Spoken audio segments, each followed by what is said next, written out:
மகா பெரியவா சரணம். ஒரு சமயம் காஞ்சிபுரத்துக்கு மார்வாடி ஒருவர் குடும்பத்தோடு வந்திருந்தார். மகா பெரியவரை பற்றி அவருக்கு பெரிதாக எந்த விவரமும் தெரியாது. காஞ்சிபுரத்தில் உள்ள கோயில்களை தரிசிக்கவும் காமாட்சிக்கு தன் வேண்டுதலாக குறிப்பிட்ட தங்கத்தை செலுத்தவும் தான் வந்திருந்தார் அந்த மார்வாடி.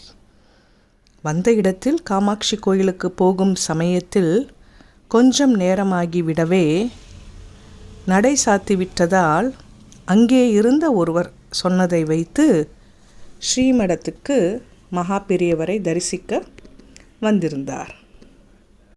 கோயில் நடை திறக்கும் வரை எங்கேயோ சென்று நேரத்தை வீணாக கழிப்பதை விட மகானை தரிசித்தால் புண்ணியம், நேரமும் வீணாகாது என்ற எண்ணம் அவருக்கு. ஸ்ரீமடத்துக்கு அவர் வந்த சமயத்தில் கூட்டம் கொஞ்சம் குறைவாகத்தான் இருந்தது. மெதுவாக நகர்ந்த வரிசையில் நின்று கொண்டிருந்த அந்த மார்வாடி தன் முறை வந்ததும் மகா பெரியவா முன் விழுந்து நமஸ்கரித்தார்.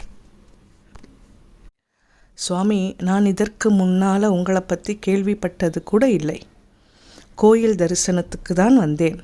ஆனால் இங்கே வந்து உங்களை தரிசனம் செஞ்சதும் என் மனசுக்குள்ள ஒரு பரவசம் நிறைஞ்சிருக்கு. உங்களுக்கு ஏதாவது கைங்கரியம் செய்யணும்னு எனக்கு தோணுறது, சிலிர்ப்பாக சொன்னார். கரம் உயர்த்தி அவரை ஆசீர்வதித்த மகான், கொஞ்ச நேரம் மடத்திலேயே இரு, நீ செய்ய வேண்டியதை சொல்கிறேன் என்றார். ஸ்ரீமடத்தில் ஓரிடத்தில் சென்று அமர்ந்து அந்த மார்வாடி குடும்பம் 1, 2 என்று கிட்டத்தட்ட 3 மணி நேரம் கடந்தது. பொறுமையாக இருந்த அவர்கள் நேரம் வேகமாக நகர காமாட்சி கோயிலில் நடை திறந்து விடுவார்கள்.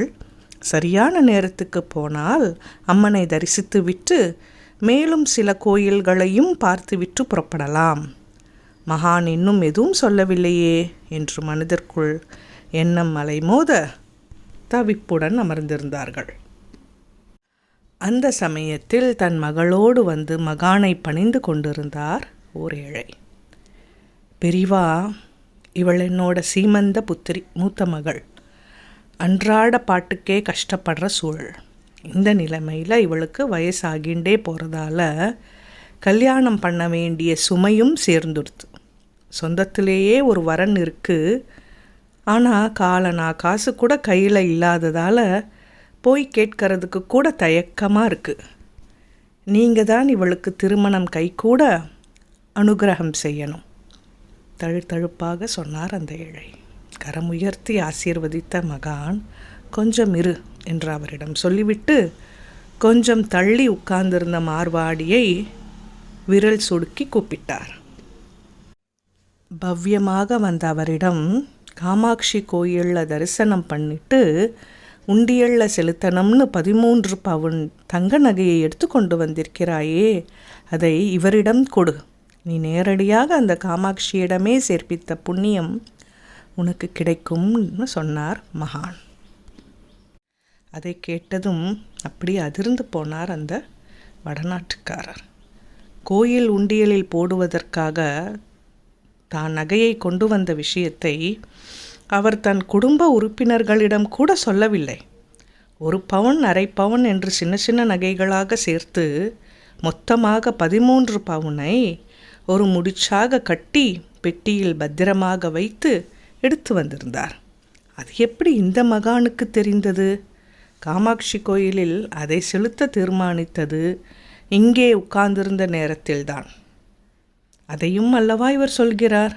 மனதுக்குள் கேள்விகள் எழ ஆச்சரியத்தோடு அமைதியாக நின்றவரிடம் மகானே மறுபடியும் பேசினார்.